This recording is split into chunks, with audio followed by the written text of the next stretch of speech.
भास्कर और मीना की शादी को 8 साल पूरे हो गए थे। सुबह से ही फ़ोन पर बधाइयों का कार्यक्रम चल रहा था। बधाई देने वालों को शायद पता नहीं था कि आज घर में एक और खुशी आने वाली है। शादी के 8 साल बाद भी इस दंपति को कोई संतान नहीं थी, अतः इन्होंने पास के ही एक अनाथ आश्रम से एक बेटा गोद लिया। बेटे को खूब लाड प्यार मिलता था। उनका बेटा मयंक भी बहुत होशियार था। भास्कर और मीना हमेशा अपने बेटे का जन्मदिन उसी अनाथ आश्रम में मनाते थे। वो मयंक के हाथों कपड़े और मिठाइयाँ बंटवाते थे। मयंक जानता था कि भास्कर और मीना उसके असली माँ बाप नहीं हैं, फिर भी वो उन्हें अपने प्राणों से अधिक स्नेह करता था। समय बीतता गया और मयंक MBA की डिग्री पूरी करके दूसरे शहर में नौकरी करने लगा। उसकी कमाई बहुत अच्छी थी, लेकिन काम बहुत पड़ता था। शुरू में वो रोज़ सुबह शाम मम्मी पापा से बात करता था, लेकिन धीरे धीरे ये सिलसिला दिन में एक बार, फिर हफ्ते में एक बार और फिर महीने में एक बार हो गया। वह घर पर सिर्फ दिवाली में ही आता था। धीरे धीरे उसका आना भी बंद हो गया। आए गए बस फ़ोन पर बात हो जाती थी। उसने माँ बाप को बिना बताए शादी भी कर ली। बीते सालों से वो घर नहीं आया। इससे बूढ़े भास्कर और मीना टूट से गए।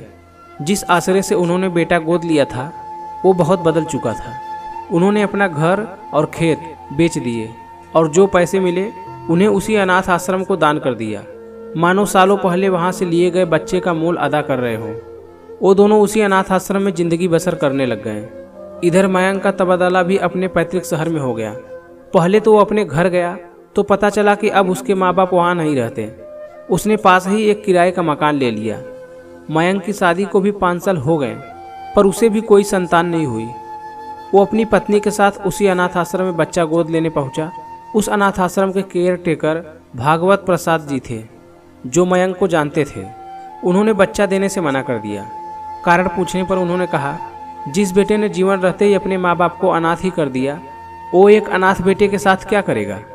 भास्कर उसी समय मीना को मैदान में झूला झूला रहे थे।